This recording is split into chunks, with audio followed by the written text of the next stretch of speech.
13장 9절에서 15절까지의 말씀인데요. 저와 여러분 한 절씩 교독하시다가 마지막 15절을 다 같이 한 목소리로 봉독하시겠습니다. 제가 먼저 읽겠습니다. 그들이 아브라함에게 이르되 내 아내 사라가 어디 있느냐? 대답하되 장막에 있나이다.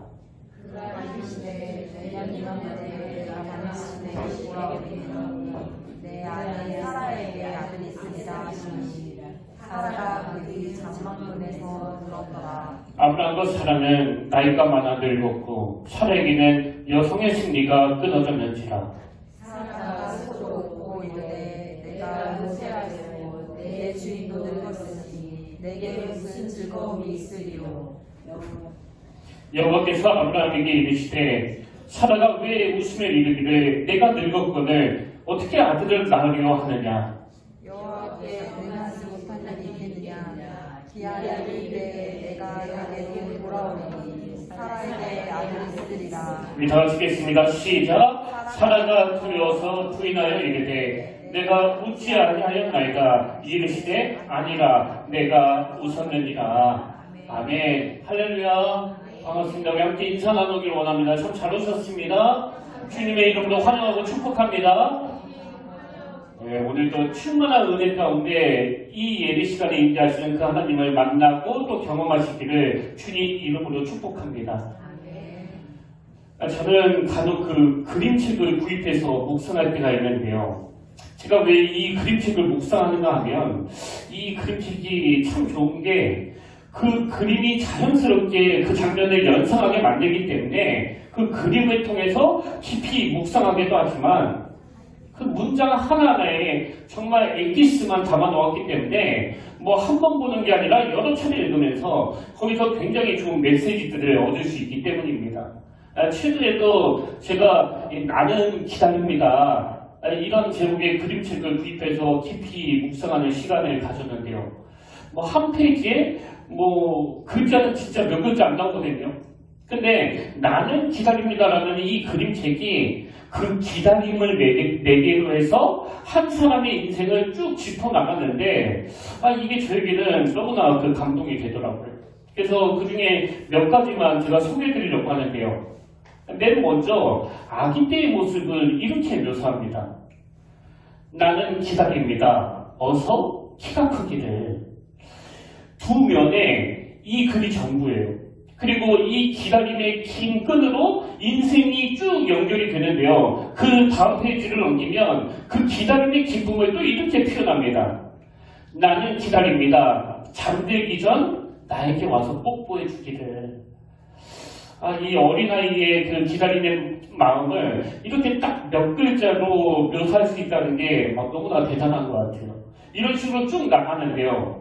그리고는 이제 세월이 좀 흘렀습니다. 나는 기다립니다. 사랑을. 나는 기다립니다. 영화가 시작되기를. 나는 기다립니다. 한 통의 편지를.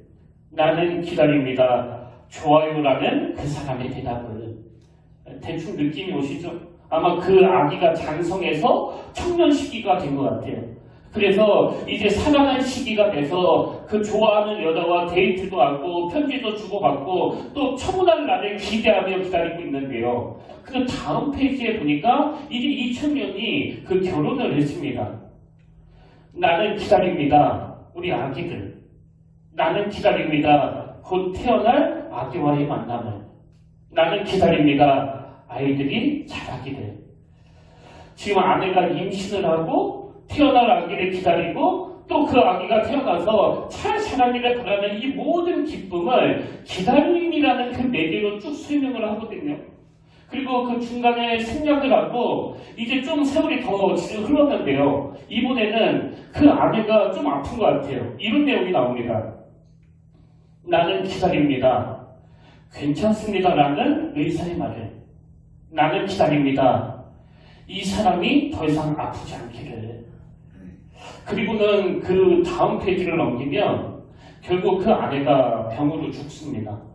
그래서 그 아내의 장례를 치르고 홀로 걸어가면서 이 주인공이 한마디를 하는데요. 이런 내용이에요. 나는 기다립니다. 다시 봄이 오기를. 저는 이런 식으로 기다림을 얘기를 해서 한 인생을 그려나가고 있는 이 그림책을 여러 번 들여다보면서 맞다, 이게 인생이다, 그런 생각을 했는데요. 여러분, 우리 인생이 그런 거 아닙니까? 지난 시간에 돌아보면 내 인생에 있었던 크고 작은 기다림들, 그래서 뭐 기차를 기다리고 휴가를 기다리고 식당에서 밥을 기다리고 또 영화관에서 그 표를 사려고 기다리는 이런 사소한 기다림부터 시작해서 인생의 굵직한 결혼을 기다리고 아기를 기다리는 이런 기다림이 연속되는 게 바로 우리 인생 아닙니까? 그래서 이 그림책이 저에게 일주일 내내 참 많은 생각을 하게 하는 그런 묵상집이 되는데요. 근데 제가 왜 이 그림책을 보면서 묵상했냐 하면 오늘 우리가 살펴볼 인물이 바로 아브라함의 아내 사라이기 때문에 그렇습니다. 그럼 오늘 본문의 이 사라하고 나는 기다린다 이 그림책하고 무슨 연관이 있느냐? 여러분도 잘 아시잖아요. 사라 인생도 이 기다림의 연속이었다는 것. 물론 창세기 12장에서 하나님으로부터 아들을 주시겠다는 그 약속의 말씀을 받았지만 아무리 기다리고 기다려도 그 약속의 말씀이 응답되지 않는 거예요. 그래서 오늘 본문의 배경은 하나님이 아들을 주시겠다고 말씀하신 지 24년이나 지난 그 시점인데요. 우리는 사라에게 주셨던 그 약속의 말씀이 이제 딱 1년만 지나면 아브라함 나이가 100세가 되면 응답될 걸 알지만 지금 사라는 그걸 모르는 상태 아닙니까? 그러니까 그 긴 기다림의 시간을 보내고 있는 이 사라 입장에서 하루하루가 굉장히 힘들고 지치는 거예요. 언제 응답이 되겠느냐고. 그리고 여러분 이런 말 들어보셨잖아요. 동트기 전 새벽이 가장 어둡다. 무슨 뜻이에요? 이 말을 사라에게 접목을 하자면 사라가 이제 그 응답을 받아서 막 기뻐할 날이 막 점점 다가오고 있지만 그걸 알 길이 없는 그때가 가장 힘든 때라는 거거든요. 그래서 오늘 본문에 보면 그 기다림이 주는 기쁨을 놓쳐버려가지고 너무나 힘든 시간을 보내고 있는 이 사라를 하나님이 방치하지 아니하시고 찾아가서 만나주시는데요. 근데 제가 본문에 나오는 이 사라의 모습을 보니까 기다림이 오래 지속될 때 찾아오는 참 가슴 아픈 증상들이 발견이 되는 겁니다. 자, 그럼 사라가 하나님의 약속의 말씀을 신뢰하지 못하고 그 기다림에 실패하니까 어떤 부작용이 있느냐? 먼저 자기 스스로에 대하여 굉장히 낮은 자존감을 갖게 된다는 거예요. 오늘 본문 10절을 보십시오. 그가 이르되 내는 이맘때 내가 반드시 내게로 돌아오리니 내 아내 사라에게 아들이 있으리라 하시니 그 다음 보세요. 사라가 그의 장막문에서 들었더라. 지금 하나님은 사라에게 다시 한번 그 약속의 말씀을 확인시켜 주시기 위하여 오셨는데 사라는 문 뒤에 숨어 있는 거예요. 하나님 앞에 나서지도 못하는 겁니다. 그리고 또 12절에서도 이 자존감이 무너진 사라를 느낄 수 있는데요. 자, 하나님의 아들을 주시겠다고 다시 약속을 주시니까 12절입니다. 사라가 속으로 웃고 이르되 내가 노쇠하였고 내 주인도 늙었으니 내게 무슨 즐거움이 있으리요. 여기도 사라가 자기 스스로에 대해서 굉장히 그 낮은 자존감을 보여주잖아요. 나에게 무슨 소망이 있고 나에게 무슨 그 즐거움이 있겠느냐고. 지금 남편이나 나가 다 늙어버렸는데. 그리고 여러분도 아시지만 여기 맨 앞에 나오는 사라가 속으로 웃고 이르게 할 때 이 웃고는 히브리어로 차크라는 단어인데요. 이 단어는 긍정적이면서도 또 부정적인 의미가 동시에 내포된 단어 아닙니까? 그래서 이 차크가 긍정적인 의미로서는 기쁨 이런 뜻을 가지고 있지만 부정적으로 쓰일 때는 조소, 비웃음 이런 뜻인데 여기 12절에서 사용된 차크는요 불행하게도 후자예요. 후자. 다시 약속하시는 그 하나님의 말씀을 비웃는 겁니다. 말도 안 된다는 거예요. 아니 내가 한두 번 속았나? 이런 느낌. 오늘 표현을 너무나 잘한 것 같아요. 그러면 또 이 차크라는 단어가 성경에서 부정적으로 쓰인 데가 한 군데 더 있는데요. 그게 창세기 19장 14절입니다. 롯이 나가서 그 딸들과 결혼할 사이들에게 말하여 이르기를 여호와께서 이 성을 멸하실 터이니 너희는 일어나 이곳을 떠나라 하되 그의 사위들은 농담으로 여겼더라. 여기 나오는 농담 이게 차크예요. 그 뉘앙스가 좀 비슷하지 않습니까? 지금 장인어른이 이 성은 곧 멸망하니까 빨리 그 소동성에서 도망가야 된다. 그렇게 진지하게 권면하고 있는데 사위들은 그 말을 그냥 농담으로 여기는 거예요. 뭐 그런 일이 정말 일어나겠어? 그럼 왜 사라는 지금 하나님이 자기의 그 상한 마음을 치료해 주시기 위해서 친히 찾아와 그 약속의 말씀을 다시 주시는데 왜 비웃어버리느냐? 왜 그런 거예요? 대답 간단합니다. 사라가 너무 지쳐있거든요. 너무나. 그리고 사실 아브람과 사라가 이 아이를 갖기 위해서 자기들이 할 수 있는 일들은 다 동원해 봤거든요. 그래서 여러분 그 대리모 사건 다 아시잖아요. 사라가 기다리다 안 되니까 얼마나 지쳤으면 자기 여종 하가를 그 남편에게 줘서라도 이 아들을 얻어내려고 했겠냐고요.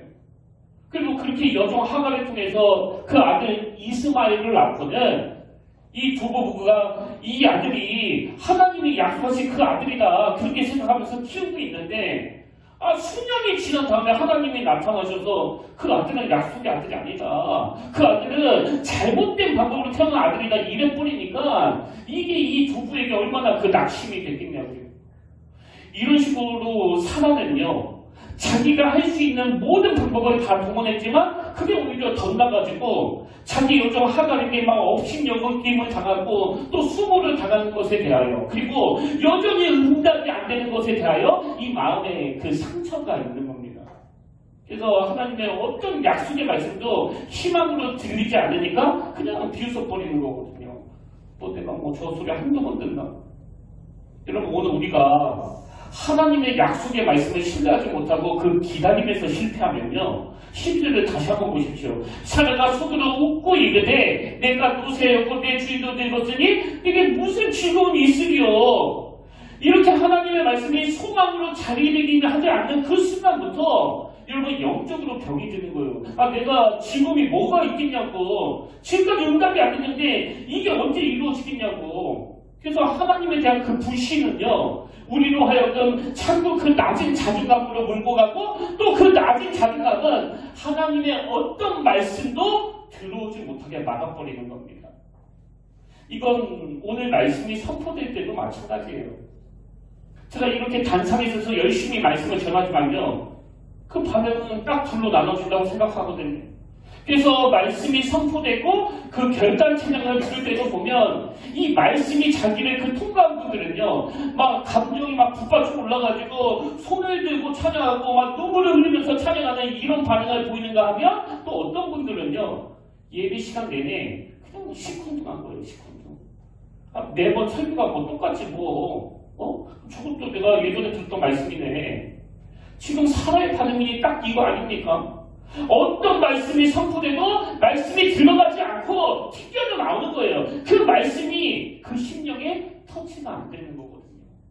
그래서 성경이 이 사라에 대해서는 그 약속의 말씀을 기다리지 못하고 자기 스스로가 비참하고 우울하고 또 보잘것없고 모든 즐거움을 다 상실해버린 인생으로 묘사하고 있는데요.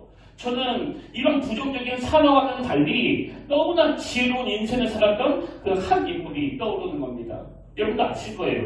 바로 신약에 나오는 시므온 할아버지, 시므온 할아버지.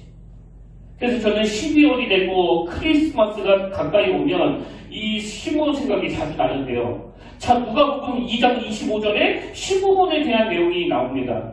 예루살렘에 시므온이라 하는 사람이 있으니 이 사람은 의롭고 경건하여 이스라엘의 위로를 뭐한다고요? 기다리는 자라. 이게 그 사람하고 똑같은 상황 아닙니까? 그래서 시므온도 사람처럼 하나님이 주신 그 약속의 말씀을 받아서 이스라엘의 위로를 주시는 메시아 그분을 기다리고 있는 거예요. 근데 시므온이 왜 다시 오실 그 주님을 기다리고 있었나 보니까 그 이유가 26절에 나옵니다. 그가 주의 그리스도를 보기 전에는 죽지 아니하리라 하는 성령의 지시를 받았더니 우리식으로 말하면 시므온이 성령님으로부터 네 생애에 반드시 메시아를 보게 될 것이다 이 약속을 받았다는 거예요. 그래서 오늘 본문에 나오는 사라하고 또 여기 나오는 시므온 할아버지하고는요 둘 다 하나님의 약속을 기다리라는 그 말씀을 받았다는 게 공통점이에요. 그리고 두 번째 공통점이 뭐냐? 그 약속의 말씀을 받아가지고 기다리고 있는데 응답이 너무 늦으니까 둘 다 늙어버린 겁니다. 그래서 겉으로 보기에 둘 다 초라한 인생이 되어버리는데요. 결정적인 차이가 뭐냐니까 사람은 기다림이 실패해버리기 때문에 낮은 자존감으로 또 열등감으로 나는 응답도 못 받는 그런 비참한 인간이라고 나는 즐거운 것이 하나가 없다고 그렇게 자기 스스로를 초라하게 생각하는 반면 시므온은 하나님의 약속은 반드시 응답된다. 그렇게 그 약속을 희망 삼아 계속 기다렸기 때문에 여러분 그의 인생을 보면요. 이 시므온은 마지막 죽을 때까지 절대 비관이 없습니다. 비관이. 자기 스스로를 초라하게 생각하지 않는 거예요. 그래서 여러분 사람이요. 뭘 좀 진지하게 이야기를 해도 이렇게 막 웃어버리고 가볍게 내쳐버리는 건 그 내면에 상처가 많아요. 상처가. 근데 상처가 없는 사람의 그 특징은요. 뭔 이야기를 해도 진지하게 받아들입니다. 똑같은 말씀을 들어도 그걸 희망으로 삼는 거예요. 그런 의미에서 오늘 여러분은 어느 쪽이에요? 아까 나는 기다립니다. 그 그림책에서 말하잖아요. 우리 인생은 모두가 예외 없이 태어나서 죽을 때까지 그 기다림의 연속이라고. 그리고 언제 응답받을지도 모릅니다. 이게 공통점이라면 여러분 이 두 갈래 길 중에 시몬의 길을 걸어가고 계십니까? 아니면 이 사라의 모습으로 살아가고 계십니까? 여러분 사라처럼 기다림에 실패하면요. 그렇게 늘 부정적인 생각에 사로잡혀서 그 초라한 인생이 되는 거고요. 자꾸 초라해지는 걸 그냥 방치해버리면 강대상에서 어떤 말씀이 선포돼도 또 저 소리 하네. 저 말씀은 나랑 상관없어 그러면서 이 말씀이 이 말이 못하게 막아버리는 거예요. 그래서 저는 오늘 무엇보다도 하나님의 약속을 기다리다가 응답이 너무 늦어버리는 바람에 이 사나와 같이 너무나 지치신 분이 이 자리에 계시다면 그리고 마음에 막 낙심이 오고 초라해진 걸 그냥 내버려 둬가지고 더 이상 말씀이 내 심령을 통과하지 못하는 이런 가슴 아픈 상황에 놓여진 분이 계시다면 이 시간 하나님께서 여러분 내면을 다시 그 약속의 말씀으로 무장시켜 주시길 바랍니다. 더 이상 방치하면 안 됩니다. 이런 맥락에서 저는 오늘 우리 모두가 이 기다림의 연속이라는 인생의 범주 앞에 놓여 있다면 이렇게 기다림에 지쳐 초라해질 때 우리가 꼭 기억해야 될 두 가지를 말씀드리고 싶은데요. 자, 첫 번째로 기다림에 지쳐 초라해질 때는 우리가 뭘 알아야 되느냐? 지금이야말로 그 약속의 말씀을 다시 상기할 때라는 걸 아셔야 됩니다. 제가 왜 이런 생각을 하게 됐냐면요. 지금 하나님은 낙심에 있는 사람을 찾아오셔서 무슨 말씀을 주십니까? 구절을 다시 한번 보십시오. 그들이 아브라함에게 이르되 내 아내 사라가 어디 있느냐? 대답하되 장막에 있나이다. 그가 이르시되 내는 이맘때 내가 반드시 내게로 돌아오리니 내 아내 사라에게 아들이 있으리라 하시니 사라가 그의 장막문에서 들었더라. 지금 하나님께서는 오랜 기다림으로 지쳐서 낙심하고 있는 사람을 방치하지 아니하시고 찾아와 만나주시면서 가장 먼저 네 아내 사라에게 아들이 있을 것이다. 어떤 상황에서도 이 약속은 반드시 이루어진다. 이 말씀을 주시는데요. 여러분, 하나님은 왜 이 말씀을 가장 먼저 주셨을까요? 하나님은 아시거든요. 지금 사라가 너무 낙심해가지고 그 낮은 자존감 때문에 하나님 앞에도 나타나지 못하고 있지만 장막문에서 이 하나님의 말씀을 엿듣고 있다는 걸 하나님은 아시는 거예요. 그래서 하나님은 아브라함에게 말하는 형식으로 이 약속의 말씀이 사라에게 전달되기를 원하시는 겁니다. 여러분 설교도 마찬가지거든요. 하나님이 한 주 내내 먼저 저에게 말씀을 들려주시잖아요. 근데 그 말씀은 저에게도 적용하라는 거지만 오늘 이 시간 여러분에게 들려주라는 거거든요. 어떤 말씀이요? 네 아내 사라에게 아들이 있으리라. 사실 여러분 그동안 하나님이 사라에게 너에게 아들이 있을 거라는 이 말씀을 뭐 한두 번 하셨습니까? 뭐 처음 하신 게 아니잖아요. 바로 그 앞장 창세기 17장 19절에서도 하나님이 이르시되 아니다 내 아내 사라가 내게 아들을 낳으리니 최근에도 이 말씀을 주셨단 말이에요. 근데 사라는 이 약속의 말씀을 붙잡지 않으니까 다시 그 말씀이 임해도 또 뻔한 이야기 하시네 그러면서 이 부정적으로 받아들인 거예요. 여러분 저는 이 대목에서 하나님의 말씀을 부정적으로 받아들이는 사람들이 교정해야 될 아주 중요한 메시지를 발견하는데요. 그게 뭐냐니까 지금 하나님의 말씀은요. 우리가 사자처럼 낙심이 되고 지치고 또 힘이 들 때에는 무슨 유력하고 대단한 사람을 찾아가서 이 머리를 들이대는 것보다 또 몰랐던 것을 새롭게 깨닫는 것보다 가장 기본으로 돌아가라는 거예요. 가장 기본으로. 그럼 가장 기본으로 돌아가는 게 무슨 뜻이냐? 하나님이 주신 그 약속의 말씀을 다시 무기 삼아서 지금 위축하게 만들고 또 초라하게 만드는 그 생각과 끝까지 싸우라는 거거든요. 그건 사도 바울도 마찬가지 아닙니까? 자, 고린도서 4장 8절부터 보십시오. 우리가 사방으로 우겨싸움을 당하여도 쌓이지 아니하며 답답한 일을 당하여도 낙심하지 아니하며 박해를 받아도 버림받지 아니하며 거꾸로 두려움을 당하여도 망하지 아니하고 지금 사도 바울이 그 동료들로부터 죽을 것 같은 공격을 당하고 막 모함을 당하고 뭐 요적으로 치면 그 안티들이 막 가짜 뉴스를 퍼날라가는 그런 상황이에요. 그래서 오죽하면 저기가 이 사람으로 우주싸움을 당했다고 그러잖아요. 근데 그런 상황에서 바울이 뭐라고 이야기합니까? 자기는 방치 안 하겠다는 거예요. 위축되지 않겠다는 거예요. 그럼 왜 사도 바울은 그런 비참한 일에 빠지지 않기를 원하느냐? 10절 우리가 항상 예수의 죽음을 몸에 짊어지면 예수의 생명이 또한 우리 몸에 나타나게 하려 합니다. 다시 말씀드려요. 여러분은 오늘 뭐 때문에 위축되어 계세요? 약속이 응답되지 않았습니까? 꿈꾸는 일들이 잘 안 풀려지세요? 그럴 때 그냥 내버려두면 우울하고 내버려두면 자신감도 잃어버리고 내버려두면 인생의 회의가 찾아오기 때문에 여러분 끝까지 싸우셔야 돼요. 방치하시면 안 됩니다. 그래서 저는 저와 여러분이 이 사다와 같이 막 위축되고 우울하고 또 자신감은 없어지고 나약해질 때 그 누가복음 5장에 나오는 이 베드로를 좀 상기하셨으면 좋겠는데요. 자, 누가복음 5장 5절을 보십시오. 시몬이 대답하여 이르되 선생님 우리들이 밤이새도록 수고하였으되 잡은 것이 없지만은 지금 베드로가 밤이새도록 그 열심히 그물질을 했는데 뭐 요즘으로 치면 있는 돈 없는 돈 다 끌어모아가지고 식당을 개업했는데 손님이 하나도 오지 않는 상황이에요. 그래서 이 베드로가 낙심할 수밖에 없는 그런 상황인데요. 제가 베드로를 귀하게 보는 이유가 뭐냐? 자, 누가복음 5장 5절을 제가 끝까지 읽어드릴게요. 시몬이 대답하여 이르되 선생님 우리들이 밤이새도록 수고하였으되 잡은 것이 한 마리도 없지만 말씀에 의지하여 내가 그물을 내리리이다.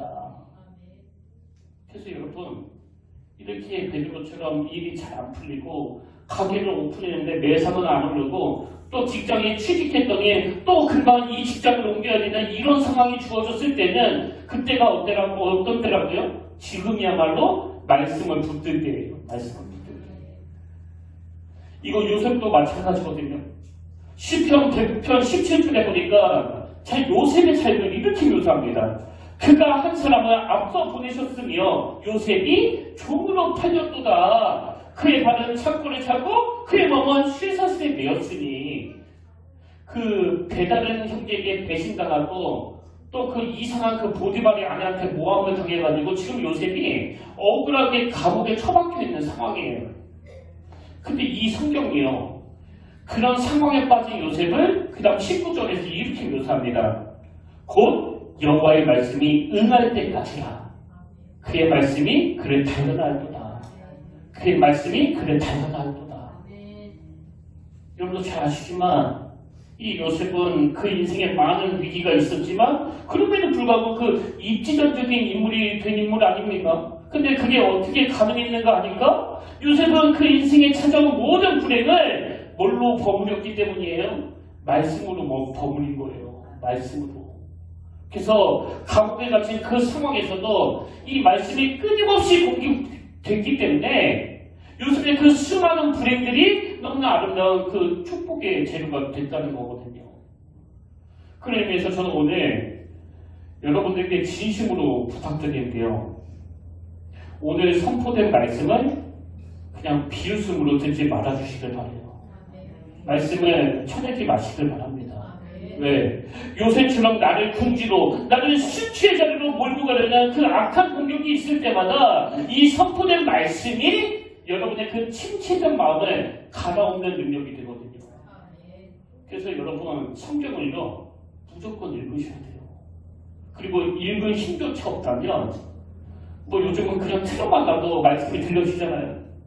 그래서 말씀을 듣든지 읽든지 필사를 하든지 암송을 하든지 우리 스스로가 기다림에 지쳐 초라해질 때는 그냥 방치하면 이 본문의 사라지로 흘러갈 수밖에 없지만 시므온처럼 말씀을 의지하고 말씀을 붙잡고 그 말씀은 반드시 이루어진다는 확신을 가지고 나아간다면 응답을 기다리는 그 과정까지도 저와 여러분에게 기쁨이 될 줄로 믿습니다. 그 삶의 태도를 바꿔주는 도구가 바로 말씀이에요. 말씀. 그리고 나면 두 번째로 우리가 기다림에 지쳐 초라해질 때 기억해야 될 게 하나 더 있는데요. 뭘 기억해야 되느냐? 그때는요 내 상황에 몰두하고 집중할 때가 아니라 하나님이라는 존재에 집중할 때라는 걸 기억하는 거예요. 제가 하나님을 좀 더 객관적으로 묘사하고 싶어서 하나님이라는 존재 이렇게 표현을 써봤는데요. 아까도 말씀드렸지만 하나님이 10절에서 낙심하고 있는 사르를 찾아와서 다시 그 약속의 말씀을 상식시켜 주시니까 그 말씀을 들은 사라가 막 그냥 비웃어버리지 않습니까? 자, 창세기 18장 12절을 다시 보십시오. 사라가 속으로 웃고 이르되 내가 노새였고 내 주인도 늙었으니 이게 무슨 즐거움이 있으리요. 근데 제가 왜 사라는 하나님의 약속의 말씀을 부정적으로 받아들였을까 묵상해 보니까요. 물론 사라가 막 너무나 지쳐서 그런 것도 있지만 아까 10절에서 다시 그 약속을 상기시켜 주시는 하나님의 말씀하고 12절에서 사라가 비웃는 장면 그 중간에 사라가 비웃을 수밖에 없는 근본적인 이유가 나오더라고요. 자, 그 중간에 11절을 한번 보시겠습니까? 성경이 사라의 객관적인 상황을 이렇게 묘사합니다. 아브라함과 사라는 나이가 많아 늙었고 사라에게는 여성의 승리가 끊어졌는지라. 여러분 이제 뭘 의미하는 거예요? 사라의 낙심이 타당하다는 거 아닙니까? 사라의 낙심이 조금도 틀리지 않았다는 걸 묘사하는 거거든요. 이래서 저는 성경이 막 너무나 좋아요. 하나님의 오르심을 드러내려고 하나님께 불리한 내용을 빼지 않는 게 바로 이 성경이에요.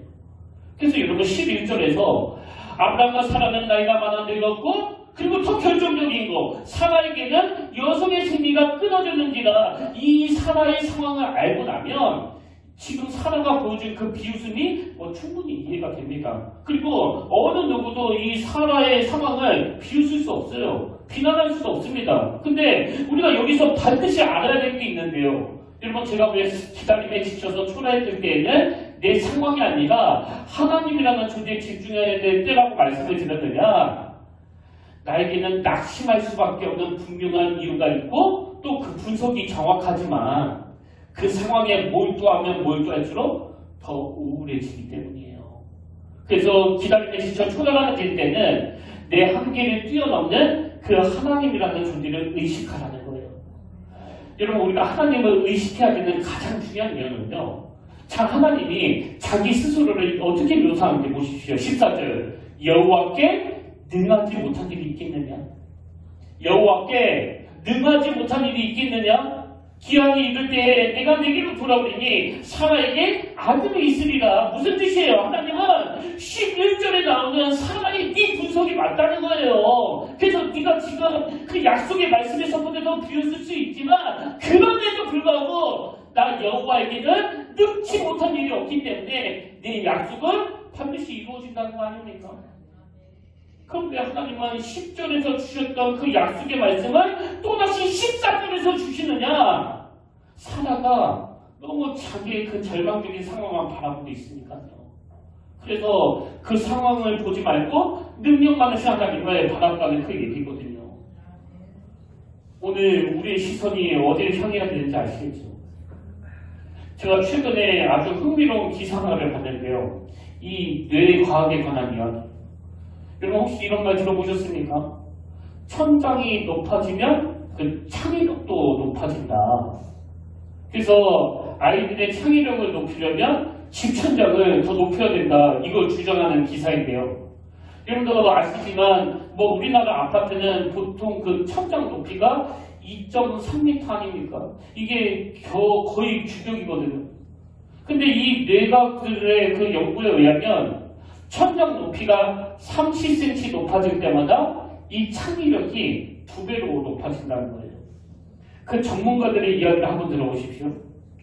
사람들은 공간이 어떤 형태를 지니고 있는가에 따라 생각과 행동에 많은 영향을 받습니다. 낮은 천중에서는 우리가 공간을 좁게 해석하는 반면 천장이 높으면 우리는 훨씬 더 넓게 공간을 해석하고 사고를 확장합니다. 그러니까 한마디로 내가 바라보고 있는 그 공간이 넓어져야 내 사고도 확장이 된다는 거예요. 이 천장의 높이와 창의력의 관계를 연구한 그 전문가가 미국의 조너스 소크 박사라는 분인데요.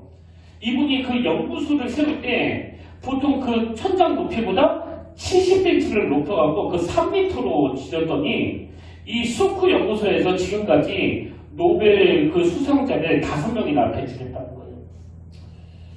저는 뭐 꼭 이래서 그랬을까 그런 생각도 드는데, 그러나 여러분, 이분이 절대 그렇게 시시한 분이 아닌 게요. 이분은 그 소아마비 백신을 개발한 대단한 분이거든요. 그리고 뭐 노벨 수상자를 5명이나 배출한 그 연구소를 지었다. 이거 하나만으로도 대단한 분이라는 걸 알 수 있는 거 아닙니까? 그 이후에도 미국의 미네소타 대학교에서 조한 마이어스 레빅 교수 팀에서 이 천장의 높이가 인지사고 능력에 영향을 끼칠 수 있다. 이걸 증명해낸 거예요. 그래서 지금 우리나라에서도 많은 전문가들이 천장이 높아지면 그 창의력도 높아진다. 아이들 창의력을 높이려면 집천장을 높여준다. 이런 목소리를 내고 있다고 한다면 여러분, 이게 상징적으로 우리에게 주는 메시지가 뭐예요? 기다림에 지쳐 초라해질 때 지금 현실에 너무 매몰되어 있으면 우리의 사고도 그 좁아질 수밖에 없다는 거 아닙니까? 그래서 저는 이 기사를 보면서 아브라함과 사라가 그 조카 롯과 헤어지는 장면에서 어디로 가야 될지 막 앞길이 캄캄해 그 난감해 할 때 주셨던 이 말씀이 생각났습니다. 창세기 13장 14절. 롯이 아브라함을 떠난 후에 여호와께서 아브라함에게 이르시되 너는 눈을 들어 너 있는 곳에서 북쪽과 남쪽 그리고 동쪽과 서쪽을 바라보라. 보이는 땅을 내가 너와 내 자손에게 주리니 영원히 이르리라. 하나님은 아브라함 부부가 이 눈앞이 캄캄할 때 눈을 들어 동서남북을 바라보라는 이 놀라운 말씀을 코치해 주셨단 말이에요. 그렇다면 지금 응답이 이루어지지 않아 그 캄캄한 영혼의 밤을 보내고 있을 때 여러분 어떻게 해야 되냐고요. 비록 아직 응답이 이루어지지 않았지만 여기까지 인도하시고 시건치 아니하시는 그 하나님을 믿고 이 눈을 들어 능력 많으신 그분을 바라봐야 되는 거 아닙니까? 근데 사람은 아직 이 11절에 갇혀있는 거예요. 현실에 내몰되어 있는 겁니다. 그래서 나는 나이가 많아 늙었고 나는 생기가 끊어졌고 자기가 낙심할 수밖에 없는 그 이유들을 막 100가지 막 열거하고 있는데 여러분 꼭 기억하십시오. 그 상황에 몰두하면 할수록 헤어나올 수 없는 늪에 더 깊숙이 들어가는 거예요. 그래서 여러분이 영적으로 뭔가 침체되어 있는 것 같고 또 막 정체되어 있는 것 같으면 여러분 어떻게 해야 된다고요? 창조주 하나님을 의식하는 거예요. 창조주 하나님을 바라보는 겁니다. 그리고 14절에서 그분이 선포하시는 이 자신 있는 말씀, 여호와께 능하지 못한 일이 있겠느냐, 여호와께 능하지 못한 일이 있겠느냐, 이 능력 많으신 하나님을 신뢰하는 겁니다. 그래서 성경이 자신있게 선포하시는 이 하나님을 강조하기 위해서 아까 11절에서 사라가 낙심할 수밖에 없는 근본적인 이유를 기록해 놓은 거 아닙니까? 지금 네 상황대로 모르겠냐? 너에게는 낙심할 수밖에 없는 수많은 이유가 있지만 여호와께 능하지 못한 일이 있겠느냐? 제가 지난 시간을 쭉 돌아보니까요, 평택교에서 보낸 지난 5년은 바로 나 자신에 대한 한계, 수시로 찾아오는 위기 앞에 내가 이 교회를 무슨 수로 무슨 재주로 섬기겠냐는 이 낙심의 11절하고 그런 낙심된 마음으로 하나님 앞에 나아가면 여호와께 능하지 못한 일이 있겠느냐고 말씀하시는 이 희망의 14절 사이에서 계속 그 왔다 갔다 한 거더라고요. 그래서 저의 지난 5년은요, 그냥 냉탕과 온탕가에 들락날락거리는 목회였는데 여러분 다 아시잖아요. 선교를 받던 우리 교회가 놀랍게도 작년에 그 5곳에 선교했는데 올해부터 2곳을 더 섬기고 있습니다. 그래서 지금은 총 7곳에 주님의 마음을 전하고 있는데요. 여러분 저는 이게 아무리 생각해도 하나님의 계획이라고 생각하거든요. 이건 하나님의 계획이 아니면 절대 불가능한 일이에요. 올해에도 교회적으로 우리 교회에 위기가 없었던 게 아니에요. 갑자기 은행 이자가 높아지면서 교회 재정이 바닥까지 내려가가지고 마이너스가 된 적도 있습니다. 그럴 때 인간 김의수 목사는 그 상황만 몰두해가지고 선교를 좀 줄여야 되나? 긴축 정책을 펴야 되나? 이런 생각밖에 못하지만 내 낮은 천장을 높여주시는 그 하나님의 말씀을 묵상하며 그리고 눈을 들어 전능하신 하나님을 바라보면 그런 인간의 나약한 생각은 사라지고 능력 많으시는 하나님의 일하심을 기대하게 되는 거예요.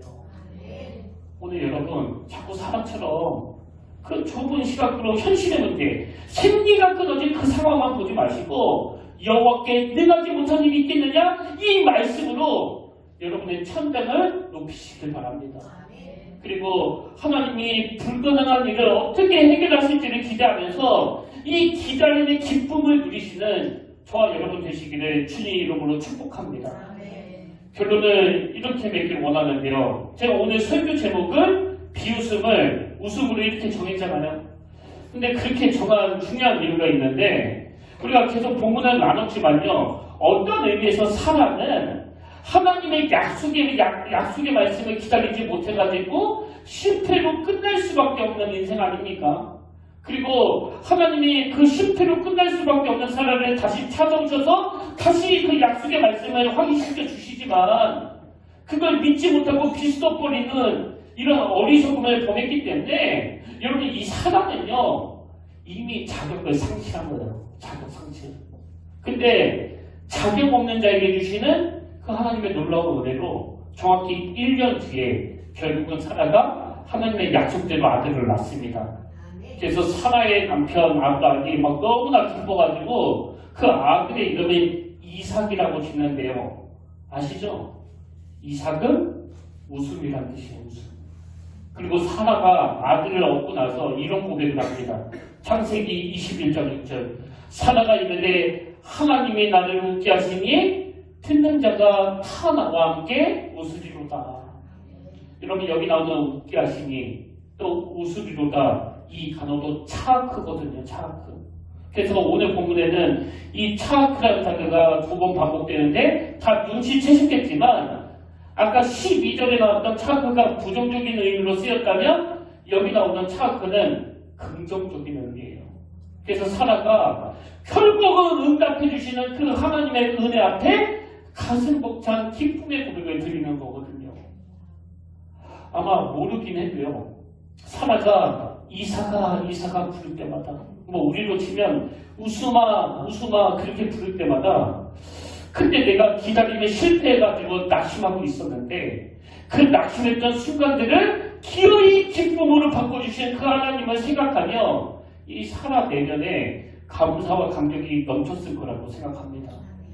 그때 나는 이미 자격을 상실해버렸는데 나의 비웃음을 기어이 웃음으로 바꿔주시는 그 하나님.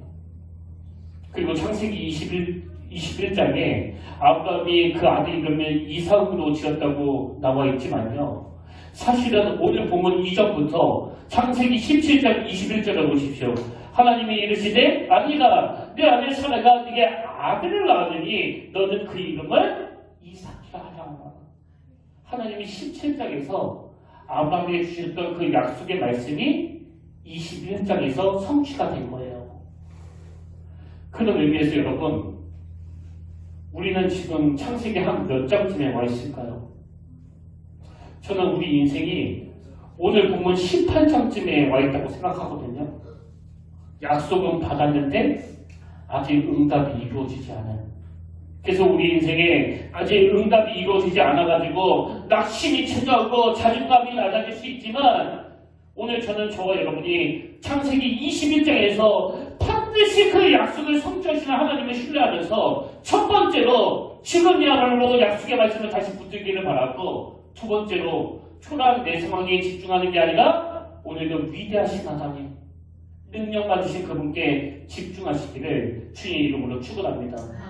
여러분, 제가 왜 그 천당을 높여야 된다는 그 기사를 읽으면서 이 아브라함을 향해서 너는 동서남북을 바라보라는 그 말씀이 떠올랐겠냐고요. 우리의 생각이 넓어지고 우리의 지경이 넓어지고 우리가 하나님의 약속의 말씀을 붙들 때 연약한 내 모습은 사라지고 하나님의 능력이 드러날 줄로 믿습니다. 그래서 저는 오늘 우리가 이 말씀을 감격으로 받고 결단하면서 이 찬양 함께 부르길 원하는데요. 전능하신 나의 주 하나님은 능치 못하실 일 전혀 없네. 가사를 보니까 우리의 모든 간구도, 우리의 모든 생각도, 우리의 모든 꿈과 모든 소망도 신실하신 나의 주 하나님은 우리의 모든 괴로움 어떻게 해요? 바꿀 수 있습니다. 오랜 낙심으로 말씀이 선포돼도 비웃을 수밖에 없는 그 내 입술이 반드시 약속한 바를 이루시는 그 하나님 앞에 가슴 벅찬 감격으로 나아가시기를 주님 이름으로 축복합니다.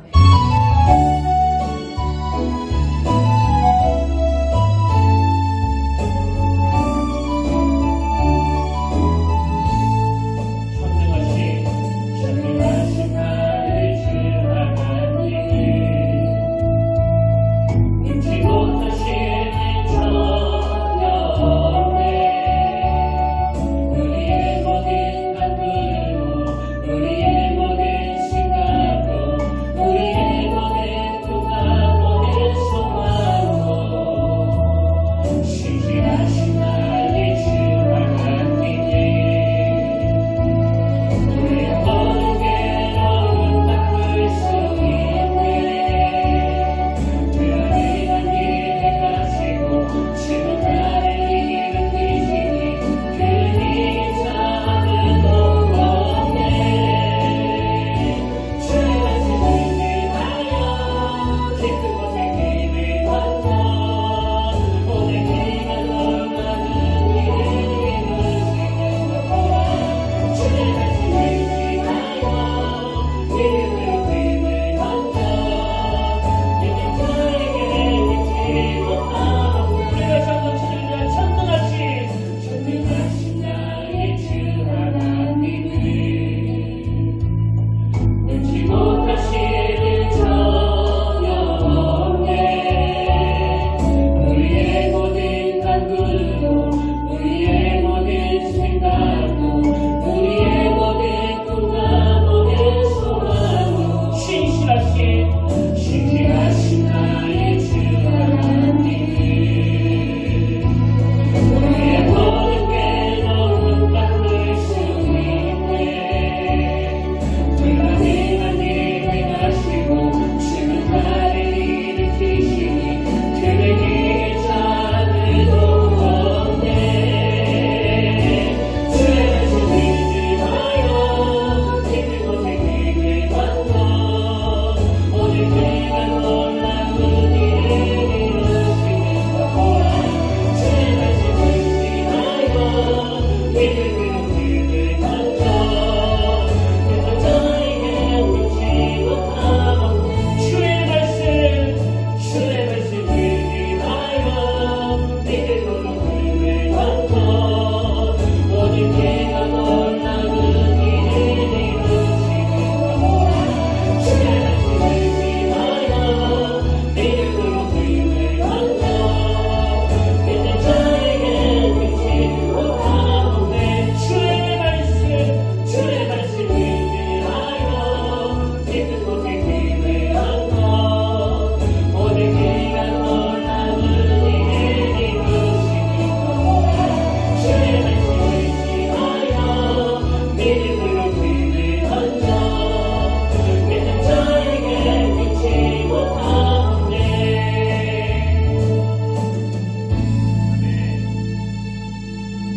살아계신 하나님 아버지, 인생이 기다림의 연속이라면 예수 믿는 우리는 모든 기다림이 빨리 응답되어 그 남은 생을 별 소망 없이 보내는 것보다 기다리는 동안 하나님과 깊은 교제를 하며 기다림이 주는 기쁨을 누리며 살아가길 원합니다.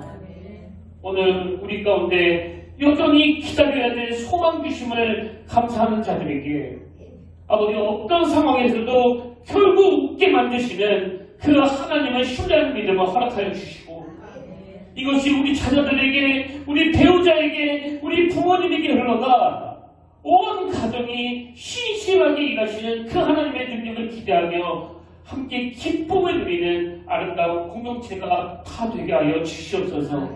그래서 이번 한 주간 이 말씀의 능력을 경험하면서 주님 안에서 승리하도록 은혜를 허락하여 주시고 또다시 만나는 다음 예배 시간에 가슴 벅찬 간격으로 전능하신 나의 주 하나님을 선포할 수 있도록 인도하여 주시옵소서. 그의 자리로 인도하신 주님을 신뢰하며 감사드리옵고 능력 받으신 예수님 이름으로 간절히 기도드립니다. 아멘. 이제 우리 다 자리에서 일어나셔서 하나님의 부르심에는 후회하심이 없네 이 찬양 함께 부르고 출두로 마무리하기로 원하는데요. 여러분 이 찬양 부를 동안에 내 낮은 천장을 높여주시는 그래서 동서남북을 바라보게 하시는 그 하나님을 꼭 경험하고 돌아가시길 주님 이름으로 축복합니다.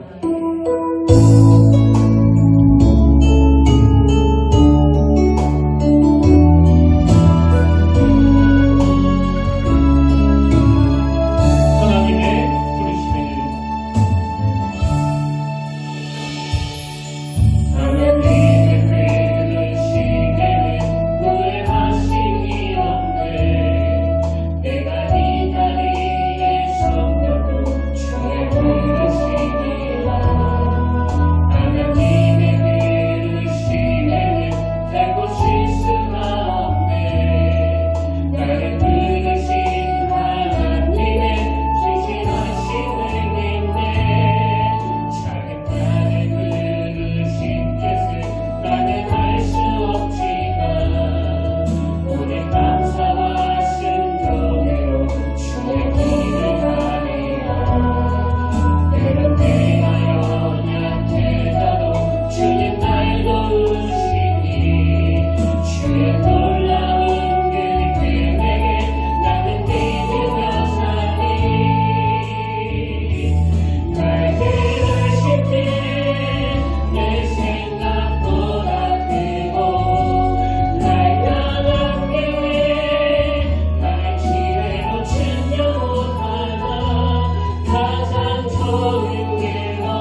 있겠느냐? 여호와께서 능하지 못한 일이 있겠느냐? 기한이 이를 때 내가 너에게 돌아오리니 사라에게 아들이 있으리라. 하나님, 그동안 우리가 그 좁디 좁은 시야로 그 상황만 몰두하면서 내가 낙심할 수밖에 없는 이유만 계속 곱씹으며 그렇게 스스로를 주저앉게 만들었다고 한다면, 아버지, 이 말씀이 내 침체된 내면을 회복시키는 역사적인 날이 되게 하여 주시옵소서. 그래서 이제는 18장을 탁 차고 19장으로 20장으로 21장으로 나아가겠노라고 선포하는 은혜의 날이 되게 하여 주시옵소서. 이제는 우리 주 예수 그리스도의 은혜와 하나님 아버지의 탐없는 사랑과 성령님의 감동, 감화, 위로, 교통, 충만하심의 역사가 오늘 주신 말씀 마음에 담고 힘어도 달려가기로 다짐하며 얘기하는 모든 주의 자녀들 머리 위에 지금부터 영원토록 함께 하시기를 간절히 축원하옵나이다.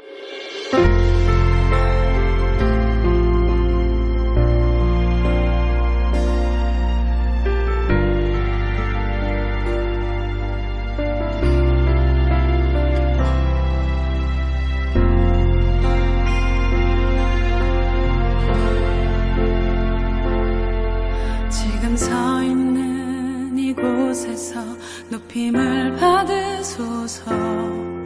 내가 밟는 땅 주님의 땅이니 하늘이